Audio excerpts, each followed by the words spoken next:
ኢየሩሳሌም ሹምዬ ባላለው ኢትዮጵያ ካሏት ገጠራማ ቦታዎች ውስጥ አንዱ በሆነው ማይ አይኒ በተባለች ትንሽዬ መንደር ነው የተወለድኩት።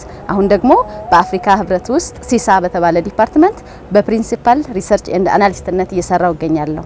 ዛሬ በፋና ረፋድ ፕሮግራማችን የአዲስ ነገር የመልመድ ስነ ልቦና ላይ እናወራለን።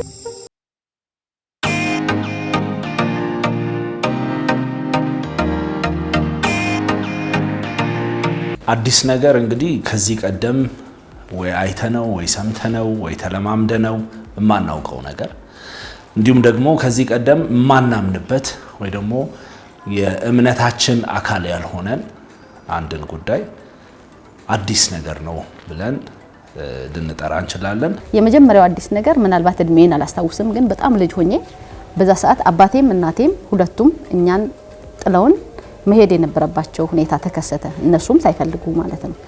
ስለዚህ አባቴም እናቴም እኛን ከአያቴና ከአጎት አክስቶቼ ጋር ጥለውን ሄዱ። እሱ ለኔ የመጀመሪያው አዲስ ክስተት ያስተናገድኩበት በጣም ያስደነገጠኝ ያስፈራኝ ሞመንት ነበረ። የሰው ልጅ በባህሪው ጥናቶችም እንደሚያሳዩት ቼንጅ ሬዚስታንት ነው፣ ወይም ደግሞ ለውጥን ቶሎ አይቀበልም፣ አይደፍርም። ለዚህ አስተዋጽኦ የሚያበረክቱ ብዙ አይነት ነገሮችን መጥቀስ ይቻላል። አንደኛው ፍርሃት ነው። ያንን አዲስ ነገር ከተቀበልኩ በኋላ ሊመጣ የሚችለውን አደገኛ ኮንሲኩዌንስ ወይም መዘዝ ያንን በተመለከተ እርግጠኛ ያለመሆን ችግር፣ ነገ ምን ሊሆን ይችላል የሚለውን ሞክረን እስካላየ ነው ድረስ፣ በተለይ ሌሎች ሰዎች ሞክረው እስካላዩ ድረስ ሰዎች ለመጀመሪያ ጊዜ በእነሱ ላይ ሲሆን ያንን አዲስ ነገር ከተቀበሉ በኋላ ስለሚሆነው ነገር ስለሚመጣው መዘዝ እርግጠኛ ካለመሆናቸው ጋር ተያይዞ ከሚፈጠር ስጋት ጋር አዲስ ነገርን ለመሞከር ብዙ ጊዜ ሰዎች ይፈራሉ። ይሄ ለኢትዮጵያውያን፣ ለአሜሪካውያን ወይም ለቻይናውያን የተሰጠ የተለየ አይነት ነገር አይደለም። የአብዛኛው የማህበረሰብ ክፍሎች ማህበራዊ ስነ ልቦና መገለጫ ነው አዲስ ነገርን መፍራት ማለት ነው። ትምህርት ቤት ብቻ ሳይሆን ትንሿ ከተማ ለኔ አዲስ ነች። ምክንያቱም እኔ የመጣሁት ከፍጹም የገጠር አካባቢ 3 4 5 ቤቶች ጎጆ ቤቶች ልታይበት የምትችል አካባቢ ነው። አሁን ደግሞ የሄድኩት የተወሰነ 3 4 ሰዓት በእግራችን ሄደን ስንሄድ ትንሽዬ የገጠር ከተማ ውስጥ ነው የሄድኩት ማለት ነው። ያቺ ከተማ ቀራአር ትባላለች። እዛ ከተማ ነው የሄድኩት ማለት ነው። ስለዚህ እዛ ከተማ ሄጄ መማር ስጀምር ከተማዋ ለኔ አዲስ ነች። የከተማ ሰው አዲስ ነው ለኔ። ኤንቫይሮንመንቱ አዲስ ነው፣ ሰዎቹ አዲስ ናቸው። ከትምህርት ቤት ወጥቼ የሚሄድበት ቤት አዲስ ነው ለኔ። ፍጹም ፈታኝ ነበረ። አልተኛም፣ ሌሊት በጣም አለቅሳለሁ፣ ረብሻለሁ። ወጥቼ ጨረቃ ነው ማየው። ሁሉም ሰው ማንኛውንም አይነት ለውጥ ወይ ደግሞ ማንኛውንም አዲስ የሆነ ነገር እኩል አይደለም የሚቀበለው። ሰዎች ለአዳዲስ ነገር ያላቸው ቶሎ የመቀበልና ያንን ነገር ቶሎ ያለ መቀበል ሁኔታዎች የሚፈጠሩት ካስተሳሰባቸው ከዚህ ቀደም ካላቸው የእምነት ስርዓት ስል ሃይማኖት ሳይሆን ብሊፍ ሲስተማችን ማለት ነው። ከዛ ደግሞ የተለያዩ አይነት ልምዶች አሉኛ የህይወት ስርዓት የሚያስለምደን የየቀን ተቀን የህይወት ስርዓት ውስጥ ስንኖር ምን ለምዳቸው ነገሮች አሉ። ከነዛ አንፃር ቀድሞ ከነበረን እምነት፣ ቀድሞ ከነበረን ያስተሳሰብ መንገድ፣ ቀድሞ ከነበረን የተለማመድናቸው ነገሮች አንፃር ሊገጥም የማይችል ነገር ሲሆን ያንን ነገር የመግፋት ያለ መቀበል ዝንባሌዎች ሊኖሩ ይችላሉ በሰዎች ውስጥ።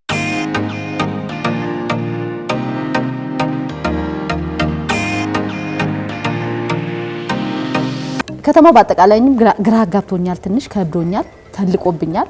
እኔ እንደዚህ የተቀራረበ ቤት በእንደዚህ የተሰራ ምናምን አላቅም፣ ብዙ ሰው አላቅም። እንደዛ ብዙ ሰው በተለይ ደግሞ ሱሪ የለበሱ ሴቶች ምናምን ማየት እኔ አላቅም። እንደዛ አይነት ነገር እኔ ጋር የለምና ኦኬ። ለኔም ቱታ ተገዝቶልኛል፣ ቱታ ለብሻለሁ ያኔ። ስለዚህ ኦኬ ብዬ ግራ ተጋባሁ ትንሽ። ጸጉሬን ተሸርቼ አክስቴ ጋር ሲሄድ መስታወት ላይ ስቆም ሌላ ሰው ነኝ። በቃ ብቻ ግራ አጋብቶኛል። ደስታ ይሁን ያችን የማጣት ስሜት ይሁን የሆነ ስሜቶች ነበሩኝ የተዘበራረቁ። ሰዎች ለውጥን እንዲፈሩ ሊያደርግ የሚችለው መጀመሪያ ከነበረው ነገር ጋር ያላቸው መጣበቅ ወይም አታችመንት ነው።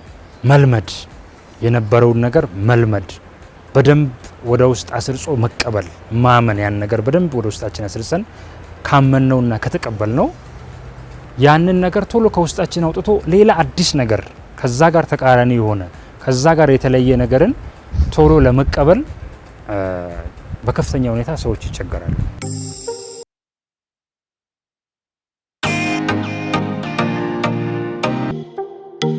ሊማሊሞ የሚባለው ገደል በጣም አስፈርቶኛል።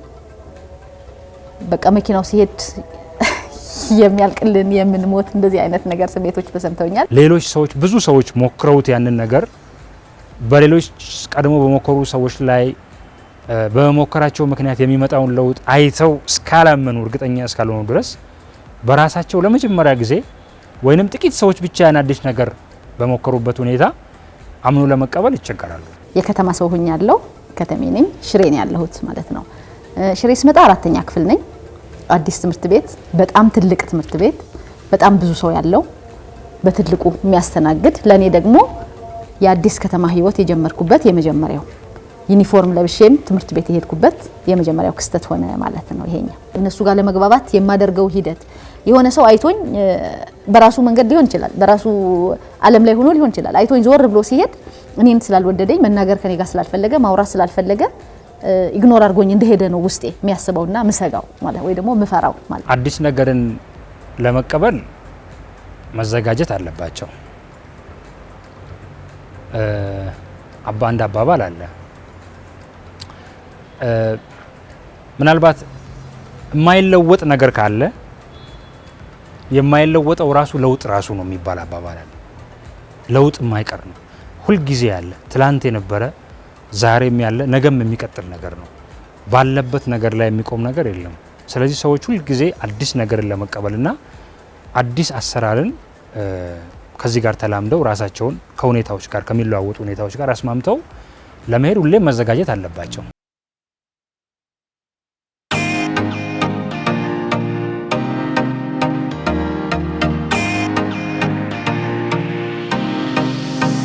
ሁለት ነው።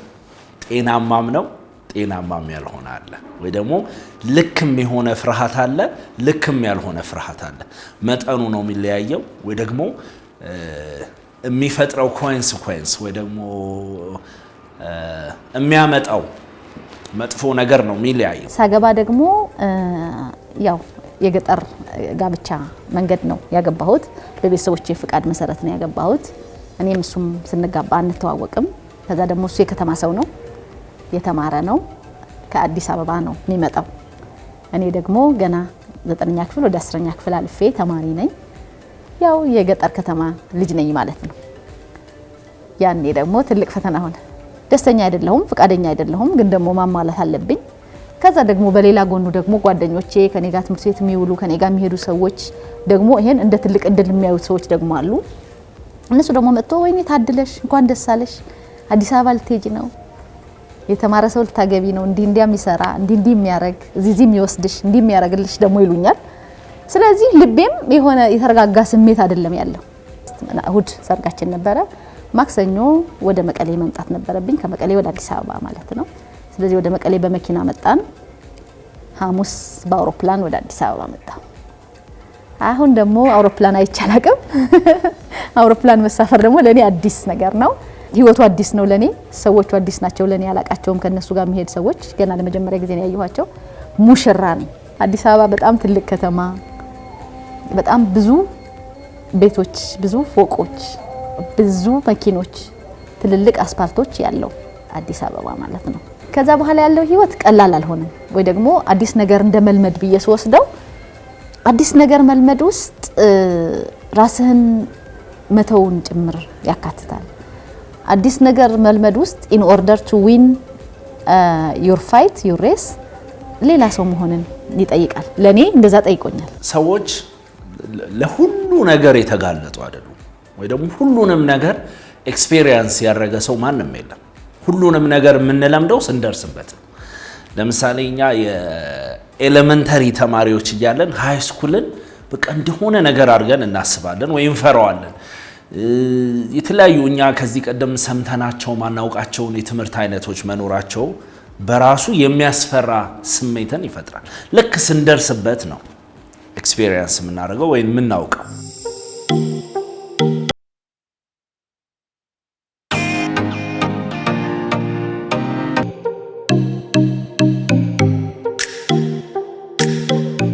አሁን ደግሞ ሁሌ አዲስ ነገር ማሰብ በጸጥታ ውስጥ መሆንና ጸጥ ብዬ ከራሴ ጋር ማውራት መወያየት መነጋገር ስፈልግ የምመጣበትና በጣም የምወደው ቦታ ነው መወስዳችሁ እንደ ናይትሜር ማየው በጣም የምፈራው ያኔ ባላደርገው ደግሞ ዛሬ ላይ እዚህ ጋር ቁጭ ብዬ ለማውራት አልበቃም ነበር የምለው ነገር ምንድነው ትምርቴ ነበር ትምርቴን አላቆምኩም ግን ከቀን ተማሪነት ወደ ማታ ተማሪነት ወደ ኤክስቴንሽን ነው የቀጠልኩት ማለት ነው 11ኛ ክፍል ሆኜ በህይወቴ ደግሞ ሌላ አዲስ ክስተት መጣ ማለት ነው እሱ ደግሞ ምንድነው ልጅ የሚባል አዲስ ክስተት መጣ ወለድኩ እኔ ግን በጣም ፍርሃት ውስጥ ነበርኩኝ ምንድነው ማደርጋት እንዴት ነው ማቅፋት እንዴት ነው ምነካት የልጅስ ጣፈንታ ምንድነው እኔ አሁን ደስታ ብቻ አይደለም የተሰማኝ ፍጹም የተዘበራረቀ ስሜት ነበረኝ ሰዎች ከዚህ ማህበራዊ እውነት አንፃር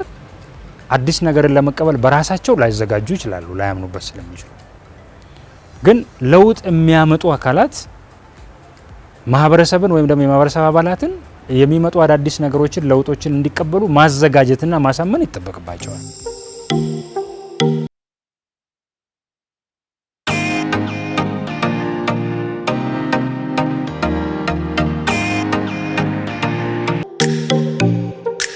አዲስ ነገር ለኔ አዲስ አይደለም ኤቭሪዴ አዲስ ነገር ይመጣል አሁን አልፈዋለሁ እንደማልፈውም እርግጠኛ የሚያደርገኝ ነገር ከዛ በፊት ያለፍኳቸው መንገዶቼ ነበሩ ይሄን አልፈዋለሁ ስለዚህ ይሄንም አልፈዋለሁ ይሄን አልፈዋለሁ ይሄንም ሄደዋለሁ የሚል ኮንፊደንስ ውስጥ ነኝ አሁን እንደዛ ኮንፊደንስ ውስጥ ከሆንኩኝ በኋላ እንዳውም ማለፌ እርግጠኛ ነኝ ስኬታማ ሆናለሁ ብዬ እርግጠኛ ሆኛለሁ ስለዚህ እንዴት እንዳለፍኩት የሚያሳይ ጠንካራ መሆንን የሚያሳይ ማለፍ እንደሚቻል የሚያሳይ መጽሐፍ ጀመርኩ አዲስ ምዕራፍ የምለው ደግሞ ይሄን ተጽፎ ያስቀመጥኩትን መጽሐፌን ታትሞ አንባቢያን ማድረስ የሚለው ነበር